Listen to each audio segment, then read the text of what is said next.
The Wahhabi movement: a journey from desert revival to global influence.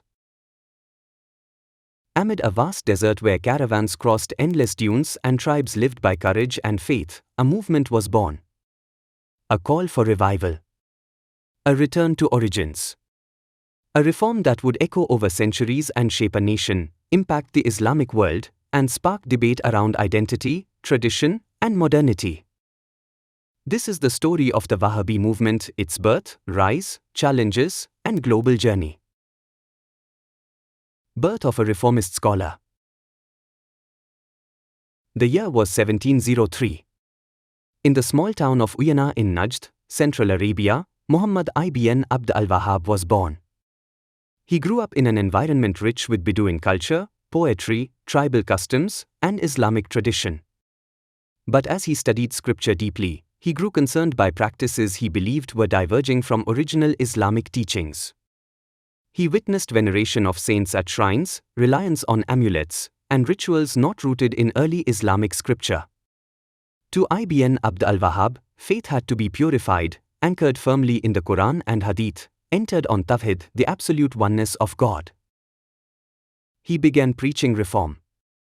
His message was strict and direct: return to fundamentals, abandon innovations, revive core values. Support grew, but so did resistance. Still, his determination did not waver. A historic alliance in the desert. A scholar's message often needs strength to survive. In 1744, a meeting changed history. Ibn Abd al-Wahhab formed an alliance with Muhammad bin Saud, a local chieftain of Diriyah. One provided religious ideology, the other offered political leadership and military power. This union marked the beginning of a new socio-religious movement, a fusion of faith and governance. Tribes rallied. Teachings spread across Najd. Mosques became centers of reform. Traditional rituals were challenged, society began to transform. Supporters saw a revival of early Islam. Critics saw rigidity and confrontation. Yet change had begun. Rise and fall of Saudi Wahhabi states. With momentum, the alliance expanded rapidly, giving rise to the first Saudi state, 1744 to 1818. Territories grew beyond Najd. For the Ottoman Empire, this rising power was alarming. Conflict was inevitable. Ottoman Egyptian forces eventually crushed Diriyah in 1818. The first state fell. But the movement did not die. In 1824, the second Saudi state emerged in Riyadh under Turki bin Abdullah. It revived the Wahhabi ideology but was weakened by internal disputes and tribal rivalries, collapsing in 1891. Then came a turning point. In 1902, Abdulaziz ibn Saud recaptured Riyadh. Over 3 decades, he united tribes, reclaimed territories, and in 1932, founded the Kingdom of Saudi Arabia. Wahhabi doctrines became central to governance, law, and society. From collapse to revival twice, the movement survived through resilience and powerful leadership. Oil and global outreach. The discovery of oil in 1938 altered everything. Wealth flowed into Saudi Arabia, transforming deserts into modern cities. With economic power came global influence.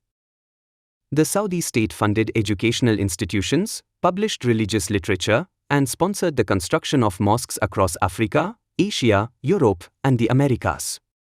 Scholarships brought students from around the world to learn in Saudi Arabia, carrying home new interpretations of faith. Millions arriving for Hajj and Umrah returned with religious experiences shaped by Wahhabi scholarship. Some praised it as a return to authentic Islam. Others critiqued it as conservative and uncompromising. Regardless of views, the influence was undeniable. The Wahhabi movement had become global. Debates, criticism, and reflection. With global reach came global debate. Scholars across the Muslim world discussed and contested Wahhabi teachings. Questions arose about interpretation, tradition, and diversity in Islamic practice. Some Islamic communities embraced elements of Wahhabi reform, others maintained distinct traditions.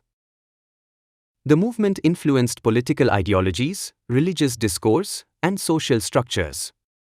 Like any powerful ideology, it became part of larger conversations about identity, jurisprudence, extremism, and modern statehood. Many Wahhabi scholars emphasized moderation and peaceful reform. Others were misinterpreted or misrepresented, adding complexity to the movement's perception worldwide.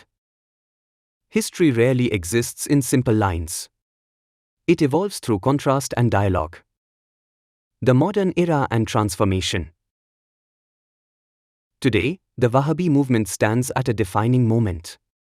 Saudi Arabia is undergoing Vision 2030 reforms, opening public life, empowering youth, expanding education, encouraging tourism, and engaging more actively in global discourse.